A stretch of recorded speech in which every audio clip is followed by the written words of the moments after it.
Welcome back. We've been talking about what the next Israeli coalition government might look like, but once that's decided, what will the consequences be for peace in the region? If centrist parties, Kadima and Labour, merge, it could be argued that this combination would bring the most likely chance for peace and a bit of stability. But any coalition will still need the backing of one of the right-wing parties to form a majority. The second largest party, Likud, is led by Benyamin Netanyahu. As we mentioned, the former prime minister still opposes a two-state solution with Palestine, but has promised to work with the United States to pursue what he calls a workable peace. Then there's Avigdor Lieberman's far-right party, Israel Beitenu. They want to deny citizenship to any Palestinian Israelis they consider to be disloyal to the state of Israel. And the ultra-Orthodox Shas, despite being a small voice in the Knesset, they could provide the pivotal remaining seats required. They advocate the expansion of settlements, and that could fuel Palestinian rage. Still joined by guests in Tel Aviv, Zalman Shovel, in Jerusalem, Ziv Bilski, and in Chicago, John Mearsheimer. Mr. Bilski, you were talking about Israel wanting peace and that Hamas was the problem. Hamas only got into power in Gaza in the last 2 years. You've had at least 30 years to get peace, to resolve the situation. Why hasn't that happened? Well, it happened. We withdrew from Gaza. There is not 1 inch that belongs to Gaza that occupied by Israeli troops. Okay, so you we might were have gone. withdrawn from Gaza, but you've locked the whole of Gaza off. You decide who goes in, who goes out, what goes in, what goes out. So you might as well stay in Gaza. It's having the same effect.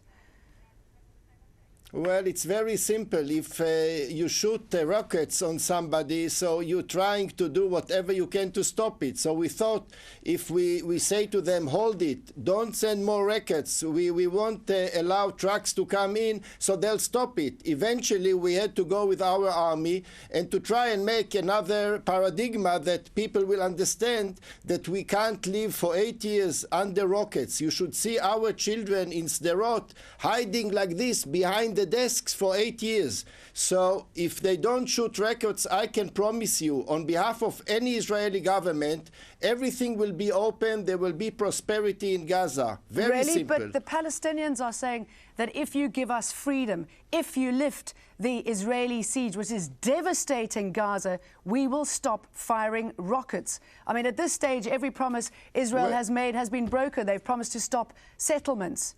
Has that stopped? That's what you said. We feel that every promise that made to us... That's not what I say. It's what the United Nations says. It's what the US says.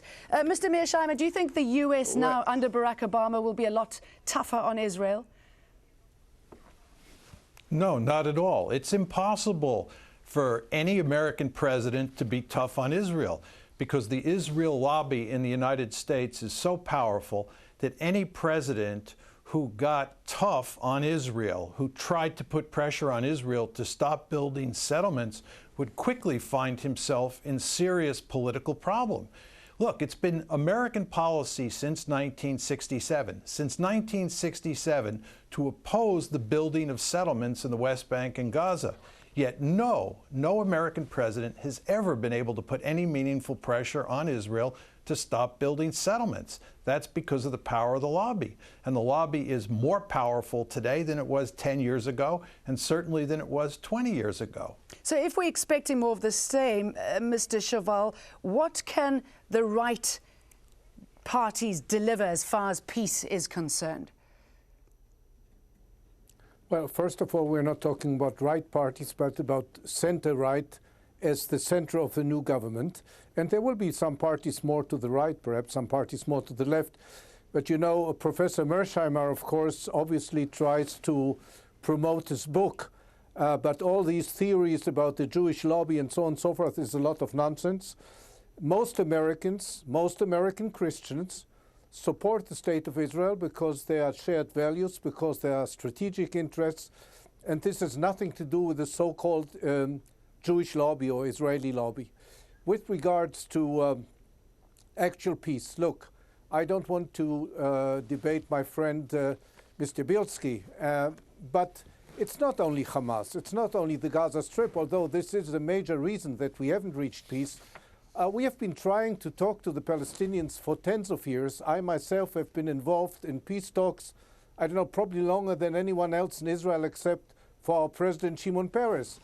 It is because either we had someone like Yasser Arafat on the other side who just didn't want to reach a real agreement, or we had a weak Palestinian leadership which was moderate, did want to speak about peace, but didn't feel it had the power, the capacity to actually understand that compromise is a two-way street. And I can assure but if you it and is your a two-way street, then Mr. why does Israel not pull out of occupied lands? Why does Israel not stop putting up the settlements? Why does Israel keep claiming land? I will tell you. I will give you an answer. That's not compromise, With regards is it? to Gaza, I'm sorry. We did pull out of Gaza completely, entirely, civilians and military at the same time. Yes, but as we And all what we know, got in that return Israel is strangling Gaza, so thousands that of really missiles. doesn't count. But building the wall, Well, because are you snatching land in the West Bank? They are an aggressive entity. Look, a country has to defend itself. Just think for a second, if Saudi Arabia were shooting missiles at Qatar, wouldn't Qatar try to defend itself? Of course we had to. So we tried economic ways, diplomatic ways, whatever, but we did not march back in till we had a subject this, that we could go round and round in circles, couldn't we? Excuse me. Need to do it. Excuse me interrupting. Mr. Mearsheimer, it didn't seem that the Palestinian peace process was an issue throughout the elections. It seemed that Iran has become the next focus of attention for all parties. Can I just make a point about Israeli behavior towards the Palestinians, especially towards Hamas? It's very important to emphasize that in June, mid-June of 2008, Hamas and Israel agreed to a ceasefire. And until early November, Hamas adhered to that ceasefire, and Hamas, according to Israeli sources, did not fire rockets and missiles into Israel. Israel was supposed to let up to ameliorate the blockade, but it did no such thing. It continued to strangle the Palestinians. Then, in early November, it was the Israelis on Election Day in America who violated the ceasefire by attacking into the Gaza Strip. So this idea that it was Hamas rockets and missiles that ended the ceasefire is simply not true. Mr. Chauvel, if Gilad Shalit had to have voted in these elections, who would he have voted for? And this, of course, is the soldier kidnapped by Hamas, central to a lot of the negotiations about prisoner swaps still on the table. Look, let us hope that Gilad Shalit will be back home in order to participate in the next elections in 4 years. Right now, I'm not sure that whether this will happen. He's criminally held by Hamas. I think this is really an unprecedented situation where a party which considers itself a legal government, it is not, of course, in the Gaza Strip, holds a private person, a soldier. Actually, Hamas was voted in what? Democratic elections. They were voted in as a legal government. Yeah, so, okay, they consider themselves a legal government. As does the rest of the world. How can they justify holding Gilad Shalit as a prisoner all these years? They don't even let the Red Cross go and visit him. I mean, this is unprecedented. These are brutal, uncivilized people, and there's no way of really treating them as if they could be partners in peace. They cannot be. Okay, let's leave it on that rather brutal note. Mr. Zalman Chauvel, Mr. Ziv Bielski, and Mr. John Mearsheimer. Gentlemen, thank you very much for your thoughts and ideas and your time talking to us here on Inside Story. And as always, thank you for joining us on Inside Story. We welcome your comments and suggestions. Please email them to us at insidestory@aljazeera.net. Goodbye for now.